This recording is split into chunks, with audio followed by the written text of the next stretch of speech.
بسم اللہ الرحمن الرحیم سیرت النبی صلی اللہ علیہ وسلم 17واں باب گمشدہ بیٹا۔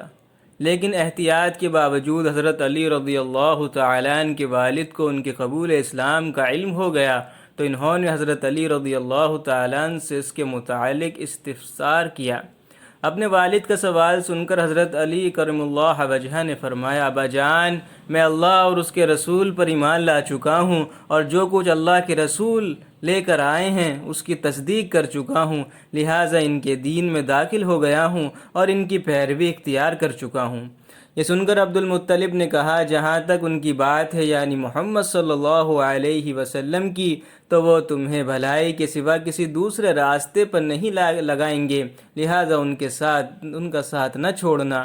ابو طالب اکثر یہ کہا کرتے تھے، میں جانتا ہوں میرا بھتیجا جو کہتا ہے حق ہے، اگر مجھے یہ ڈر نہ ہوتا کہ قریشی کی عورتیں مجھے شرم دلائیں گی تو میں ضرور ان کی پیروی قبول کر لیتا۔ عفیف قندی رحمۃ اللہ علیہ رضی اللہ تعالیٰ عنہ ایک تاجر تھے۔ ان کا بیان ہے، اسلام لانے سے بہت پہلے میں ایک مرتبہ حج کے لیے آیا۔ تجارت کا کچھ مال خریدنے کے لیے میں عباس ابن عبد المطلب کے پاس گیا۔ وہ میرے دوست تھے اور یمن سے اکثر عطر خرید کر لاتے تھے، پھر حج کے موسم میں مکہ میں فروخت کرتے تھے۔ میں ان کے ساتھ مینا میں بیٹھا تھا کہ ایک نوجوان آیا۔ اس نے غروب ہوتے سورج کی طرف غور سے دیکھا۔ جب اس نے دیکھ لیا کہ سورج غروب ہو چکا ہے تو اس نے بہت اہتمام سے وضو کیا، پھر نماز پڑھنے لگا، یعنی کعبے کی طرف منہ کر کے۔ پھر ایک لڑکا آیا جو بالغ ہونے کے قریب تھا، اس نے وضو کیا اور اس نوجوان کے برابر میں کھڑے ہو کر نماز پڑھنے لگا۔ پھر ایک عورت خیمے سے نکلی اور ان کے پیچھے نماز کی نیت باندھ کر کھڑی ہو گئی۔ اس کے بعد ان نوجوان نے رکوع کیا تو اس لڑکے اور عورت نے بھی رکوع کیا۔ نوجوان نے سجدے میں گیا تو وہ دونوں بھی سجدے میں چلے گئے۔ یہ منظر دیکھ کر میں نے عباس بن عبد المطلب سے پوچھا، عباس، یہ کیا ہو رہا ہے؟ انہوں نے بتایا، یہ میرے بھائی عبداللہ کے بیٹے کا دین ہے۔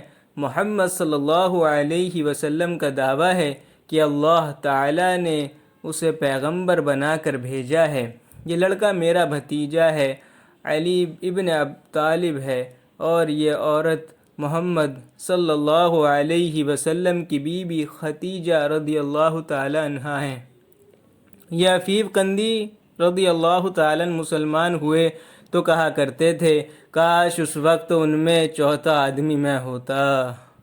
اس واقعے کے وقت غالباً حضرت زید بن حارثہ اور حضرت ابوبکر صدیق رضی اللہ تعالیٰ عنہ وہاں موجود نہیں تھے، اگرچہ اس وقت تک دونوں مسلمان ہو چکے تھے۔ حضرت زید بن حارثہ رضی اللہ تعالیٰ عنہ غلاموں میں سب سے پہلے ایمان لائے تھے۔ یہ حضور اکرم صلی اللہ علیہ وسلم کے آزاد کردہ غلام تھے۔ پہلے یہ حضرت خدیجہ رضی اللہ تعالیٰ عنہ کے غلام تھے۔ شادی کے بعد انہوں نے زید بن حارثہ رضی اللہ تعالیٰ عنہ کو آپ صلی اللہ علیہ وسلم کی غلامی میں دے دیا تھا۔ یہ غلام کس طرح بنے یہ بھی سن لیں۔ جاہلیت کے زمانے میں ان کی والدہ انہیں لیے اپنے ماں باپ کے ہاں جا رہی تھیں کہ قافلے کو لوٹ لیا گیا۔ ڈاکو ان کے بیٹے زید بن حارثہ رضی اللہ تعالیٰ عنہ کو بھی لے گئے، پھر انہیں عکاظ کے میلے میں بیچنے کے لیے لایا گیا۔ ادھر سیدہ خدیجہ رضی اللہ تعالیٰ عنہ نے حکیم بن حزام رضی اللہ تعالیٰ عنہ کو میلے میں بھیجا۔ وہ ایک غلام خریدنا چاہتی تھیں۔ آپ حکیم بن حزام رضی اللہ تعالیٰ عنہ کی پھوپھی تھیں۔ حکیم بن حزام رضی اللہ تعالیٰ عنہ میلے میں آئے تو وہاں انہوں نے زید بن حارثہ رضی اللہ تعالیٰ عنہ کو بکتے دیکھا۔ اس وقت ان کی عمر 8 سال تھی۔ حکیم بن حزام رضی اللہ تعالیٰ عنہ کو یہ اچھے لگے، چنانچہ انہوں نے سیدہ خدیجہ رضی اللہ تعالیٰ عنہا کے لیے انہیں خرید لیا۔ حضرت خدیجہ رضی اللہ تعالیٰ عنہا کو بھی یہ پسند آئے اور انہوں نے انہیں اپنی غلامی میں لے لیا۔ پھر نبی کریم صلی اللہ علیہ وسلم کو ہدیہ کر دیا۔ اس طرح حضرت زید بن حارثہ رضی اللہ تعالیٰ عنہ آپ صلی اللہ علیہ وسلم کے غلام بنے۔ پھر جب آپ نے اسلام کی دعوت دی تو فوراً آپ پر ایمان لے آئے۔ بعد میں حضور صلی اللہ علیہ وسلم نے انہیں آزاد کر دیا تھا، مگر یہ عمر بھر حضور صلی اللہ علیہ وسلم کی خدمت میں رہے۔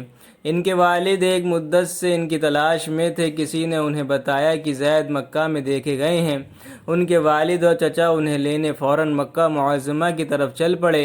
مکہ پہنچ کر یہ آپ صلی اللہ علیہ وسلم کی خدمت میں حاضر ہوئے اور آپ کو بتایا کہ زید ان کے بیٹے ہیں۔ ساری بات سن کر آپ نے ارشاد فرمایا، تم زید سے پوچھ لو، اگر یہ تمہارے ساتھ جانا چاہے تو مجھے کوئی اعتراض نہیں، اور یہاں میرے پاس رہنا چاہے تو ان کی مرضی۔ زید رضی اللہ تعالیٰ عنہ سے پوچھا گیا تو انہوں نے نبی کریم صلی اللہ علیہ وسلم کے ساتھ رہنا پسند کیا۔ اس پر باپ نے کہا، تیرا برا ہو زید، تو آزادی کے مقابلے میں غلامی کو پسند کر رہا ہے۔ جواب میں حضرت زید رضی اللہ تعالیٰ عنہ نے کہا، ہاں، ان کے مقابلے میں میں کسی اور کو ہرگز نہیں چن سکتا۔ آپ نے حضرت زید رضی اللہ تعالیٰ عنہ کی یہ بات سنی تو آپ کو فوراً حجر اسود کے پاس لے گئے اور اعلان فرمایا، آج سے زید میرا بیٹا ہے۔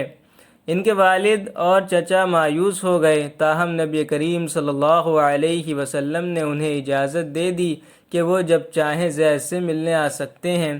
چنانچہ وہ ملنے کے لیے آتے رہے۔ تو یہ تھے حضرت زید بن حارثہ رضی اللہ تعالیٰ عنہ، جو غلاموں میں سب سے پہلے ایمان لائے۔ حضرت زید واحد صحابی ہیں جن کا قرآن کریم میں نام لے کر ذکر کیا گیا ہے۔